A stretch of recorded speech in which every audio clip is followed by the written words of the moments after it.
Pasižiūrim jūsų santykius. Kas pas jūs šiuo metu vyksta? Pagal tai matysite, ar kortų skaitymas jums. Kas dabar yra tarp jūsų? Kokie dabar šiuo metu jūsų santykiai? Na, žiūrėkit, dabar šiuo metu pas jūs santykiuose yra toks etapas, kai reikia daryti pasirinkimą.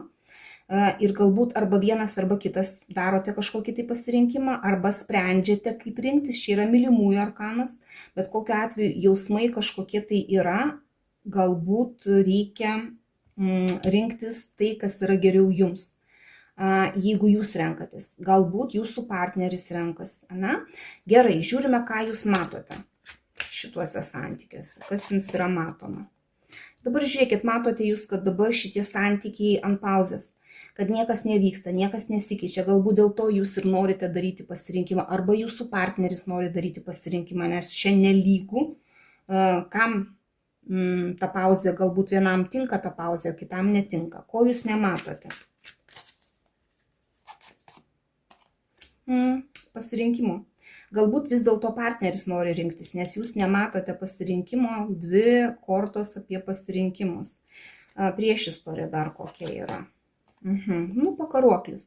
Dvi kortos apie tai, kad šiuo metu yra kažkokia tai pauzė jūsų santykiuose, galbūt įsipareigojimai kažkokie, kurie neleidžia judėti į priekį. Galbūt vienas kažkuris tai jaučiasi auka tuos santykiuose, galbūt ant jo viskas užkrauta ir jisai blogai jau jaučiasi, todėl nori daryti kažkokį tai pasirinkimą. Kas bus mėnesio bėgyje tarp jūsų, pasižiūrim. Žynio arkanas. Ir velnio arkanas. Na, bus kažkokios tai ir manipuliacijos mėnesio bėgyje. Galbūt iš išorės atrodote jūs kaip normali tradicinė pora, bet vis tiek tai nėra taip kaip tradiciniai poroj. Kažkas yra nuslepiama, kažkas yra nedasakoma, kažkurioje tai situacijoje manipuliuojama, galbūt kažkokios tai priklausomybės išlenda, gali būti ir pavydo.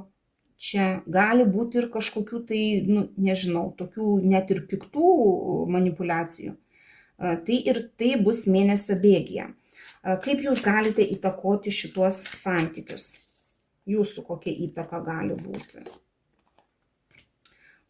Stabilumo arkanas iš tikrųjų, šventė kažkokia tai ir šeimos arkanas. Jūs galėtumėt truputį galbūt tą stabilumą pakeisti švente, galbūt patys kažką tai suplanuoti tuose santykiuose. Čia net šventimas kažkoks gali būti, kažkoks tai netgi ir krikštynos, ir sužadėtuvės gali būti, nelygų kas ten pas jūs yra. Gali būti taip šeimininis pasisėdėjimas kažkoks ir jūs galite organizuoti tai. Ką jūsų partneris gali padaryti dėl šitų santykių?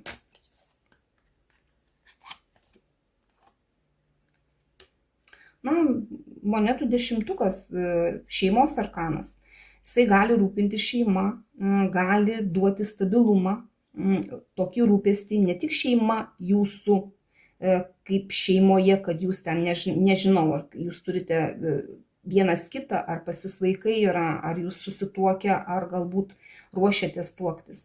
Nes, tarkim, šitos 3 kortos, jos vienoje krūvoje gali reikšti, kad jūs ruošiatės, tarkim, santuokai ir galite įtakoti tą santuoką, bet šiuo metu pas jūs kaip ir tas toksai pasirinkimas ir kaip ir stabilumas kažkoks, niekas nevyksta. Jūsų baimės, jūsų lūkesčiai.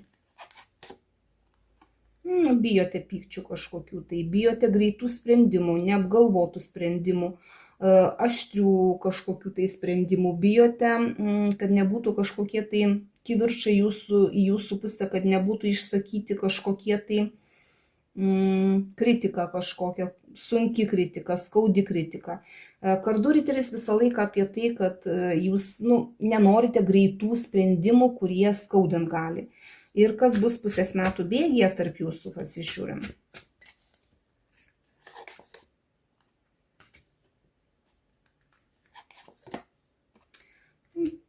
Čia iš tikrųjų įsinešite aiškumą savo santykiuose, gausit galbūt kažkokią žinią, galbūt šaus į galvą kažkokia tai mintis ir jūs susitvarkysite. Čia Visko gali būti. Gali būti ir susitarimai pagal teisingumo arkaną tarpusavio, galbūt kažką tai susitarsite, išsiaiškinsite, galbūt padarysite kažkokius tai apsisprendimus dėl santykių šitų ir tiesiog susidėliosite taškus ant į, nes čia toksai bus atoveiksmis jūsų santykiuose.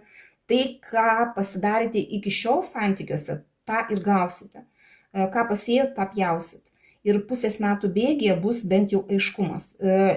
Kadangi tai yra bendras kortų skaitimas, gali būti keli variantai. Jeigu jūs esate dabar kaip pora ir ruošiatės santuokai, tai ta santuoka ir bus, jeigu nevedė.